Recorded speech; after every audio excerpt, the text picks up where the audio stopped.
and boosting Trump back in 2016.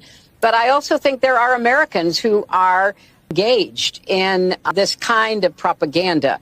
And whether they should be civilly or even in some cases criminally charged is something that would be a better deterrent. To really kind of sow discord. And it's particularly troubling with Elon Musk in this case because Elon Musk has access to state secrets.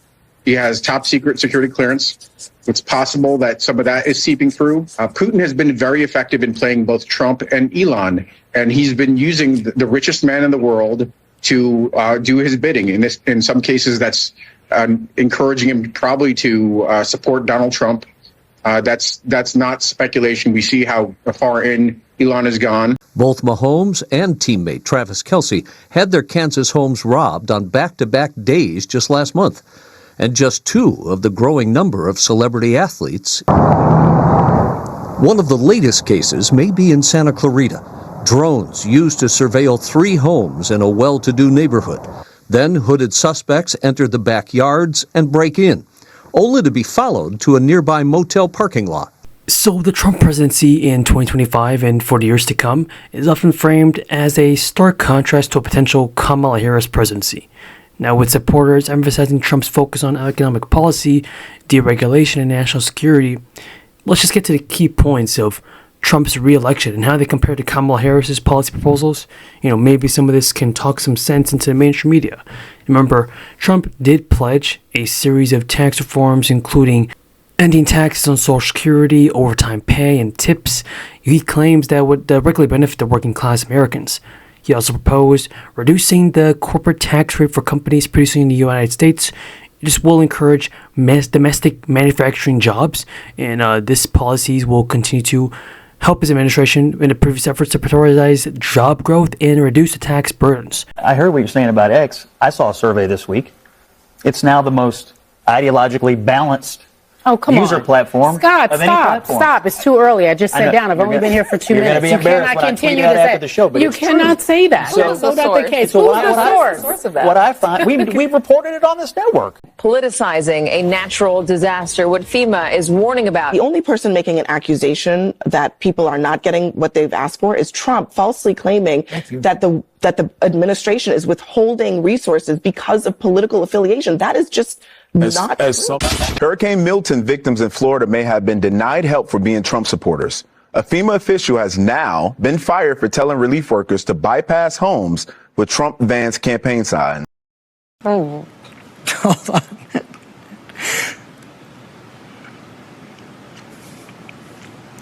To at least 3.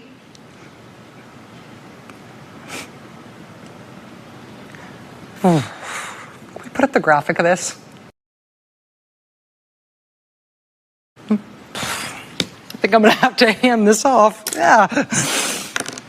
Sorry. That does it for us tonight. We'll see you again tomorrow. No. They then turn around and go, see, FEMA's not coming to help you because it's a Republican area.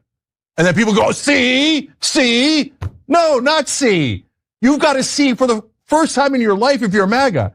Donald Trump is a con man using you as his mark. Donald Trump's a ridiculous, pathetic liar. In contrast, let's not forget about Kamala Harris. Her plan to include higher taxes on corporations and top earners is aimed to fund social programs like universal pre-K and expand healthcare subsidies. Critics argue that this approach could reduce the U.S. competitiveness and economic growth. But Trump's aggressive stance on tariffs, particularly against China, would continue with proposals like a 60% tariff on Chinese goods and a phase-out of Chinese imports over 4 years. So while his supporters claim this protects American industries and jobs, critics will always warn of potential cost increases for consumers and retaliation actions from trade partners. But Harris's approach is less confrontational on trade. It emphasizes diplomacy and global cooperation, while some argue it will lack the immediate economic protection that the U.S. industries that Trump is seeking right now. Now, Trump is credited with fostering job growth and cutting taxes, and also reducing regulations during his presidency. Let's remember that his 2017 Tax Cuts and Jobs Act is said to have boosted corporate investment and provided tax relief to many Americans. Now, don't forget about this, everybody. Remember economic prosperity. The economy under Trump, while unemployment was at record lows, wages were rising and businesses were thriving. His tax cuts put more money in the pockets of working families. Well, and I think that the dangerous, edges here are that he's trying to undermine the media, trying to make up his own facts.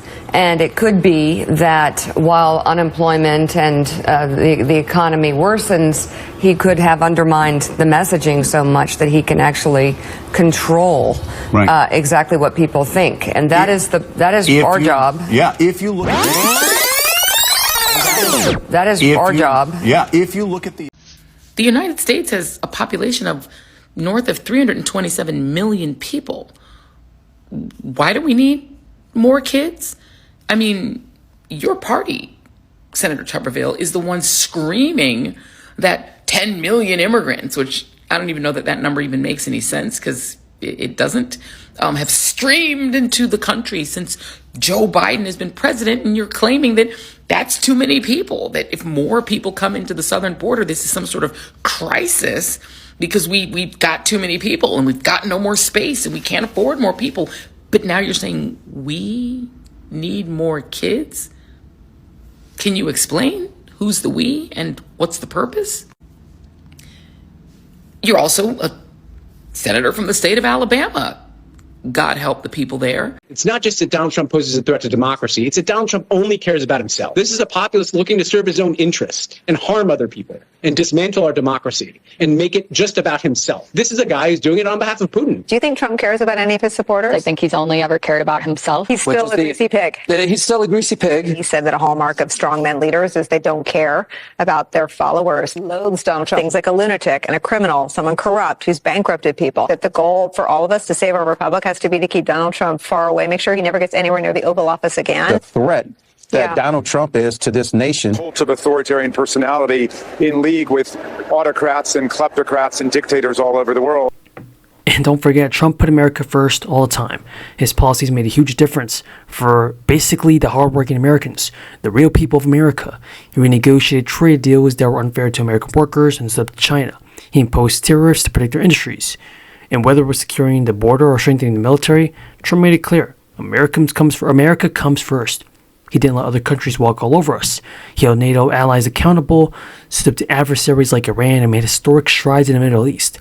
Now, Trump isn't just a career politician. He's not part of the Washington swamp. Let's get that straight. And it's why they hate him so much.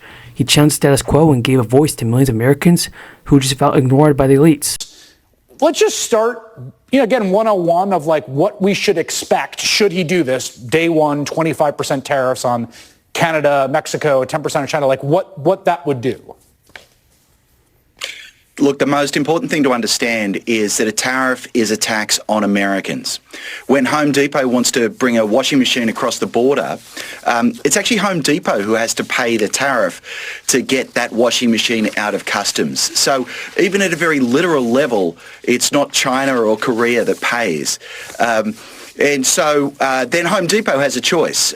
It can swallow the hit to its profit margins or do what, in fact, it did when this all occurred in the last Trump term, which is, like most businesses, when its costs go up, it passes those costs along in the form of higher prices for Americans. And it's not just Home Depot's not the only one that's going to do it. In fact, American washing machine companies raise their prices too because competition from abroad is part of what forces American companies to offer us better deals. Get rid of that competition, we're all going to get worse deals. Everybody knows that, and that's why Donald Trump is elected. Republicans are going to win the Senate and the House. Mr. Speaker, we should note that FEMA funds were actually redirected on Donald Trump's watch to deal with the migrant issue. Let me ask you mentioned the medical records. No, ma'am. Wait a minute. No, that's hold on, wait a minute. Wait, facts are important. That is a new program that started in 2020 under Joe Biden. That funding wasn't necessary under Trump's administration because we secured the border. We didn't invite illegal aliens and dangerous people into the country. That's a Biden-Harris policy, and everybody knows it. Mr. Speaker, it did happen under Donald Trump's watch, but let me just ask you about medical records since you raised them. No, Kristen, should Donald Trump release all of his medical records? New account. Should Donald Trump release all of his medical records, Mr. He has. Speaker? he issued the records of his physicians. Kamala Harris issued her medical records as a diversion because she's desperate because she's sinking in the polls. Donald Trump's health is on display. Everyone in America can see it. The man works nonstop. He never quits. He probably sleeps 4 hours a night. He doesn't require as much sleep as the average person. He's an unusual figure. And this is the strength that we need in a time like this. We're in the most dangerous moment since World War II. You have to have strength. You have to have a steady hand. You have to have a commander-in-chief that our allies respect and our enemies fear. They do not fear Kamala Harris. They do fear Donald Trump. Mr. Speaker, that's what people are going to vote on. Just to be very clear, he hasn't released all of his medical records. He released 2 letters. Should he release the results of the cognitive test? It's unnecessary. He's on display every minute. So it's unnecessary. You concede that he didn't release his medical records. You don't want to know things like his cholesterol level, whether he's dealing with any issue that we may not know about, if he's going to be commander-in-chief. And he also said he would release cognitive tests. Listen to your question.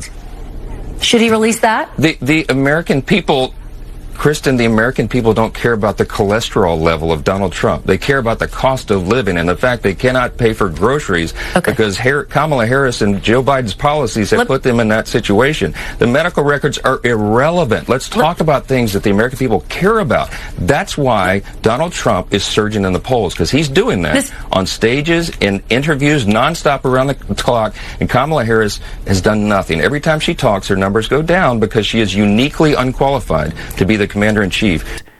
But if we're talking about the Democrats and the left's agenda, well, just look at what's happening under their leadership. Rising taxes, skyrocketing inflation, and an economy that's barely holding on.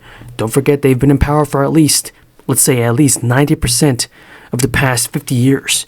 The left has been pushing policies that don't align with traditional American values, from defunding the police to promoting racial gender ideologies in schools. They're just more interested in appeasing fringe activists than addressing real issues like crime and education. The Democrats just claim to support free speech, but also they're first to silence anybody who disagrees with them. Whether it's big tech censoring conservative voices or people losing their jobs over a tweet, it's clear they just will not tolerate dissent. And Trump does focus on putting America first, and the left is more interested in appeasing international organizations and foreign governments. They want an open border, which will strain our resources and hurt American workers. And let's not forget about Elon Musk and how he's going to help Donald Trump. Now, 2 titans of influence who are shaping America's future in real time. With Trump back in the White House and Musk's role as an innovator, free speech advocate, and a business leader, it's never been a more critical time. But now, one of Elon Musk's big contributions to the Trump 2024 victory is his takeover of Twitter. Elon Musk bought the platform to champion free speech, ensuring that political discourse after years of claims about censorship of conservative voices. Trump himself has benefited from the shift. With the X account being reinstated after being banned in 2021, the move opened the floodgates for President Trump and his team to reconnect with millions of followers and amplify his message that America goes first. Elon Musk didn't commit to free speech. He has leveled the playing field for political voices. It's something that Trump and his supporters see as a major win.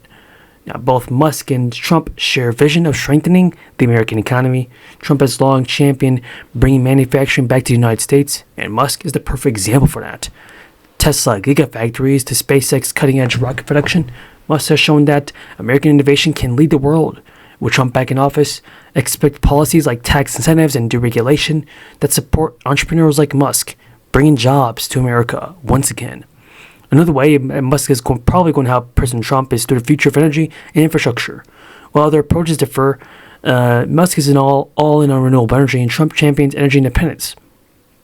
But Elon Musk and Donald Trump also aligned or pushed back against woke culture, which is probably the most important key here. Musk has been vocal about rejecting cancel culture and prioritizing merit over identity politics. Trump, of course, has been combating political correctness since 2015, since the beginning of his brand. Elon Musk, Trump, Vivek, the whole team are proving to be a dynamic duo in shaping America's future. Whether it's through innovation, whether it's through free speech or economic revival, this will definitely make America great again.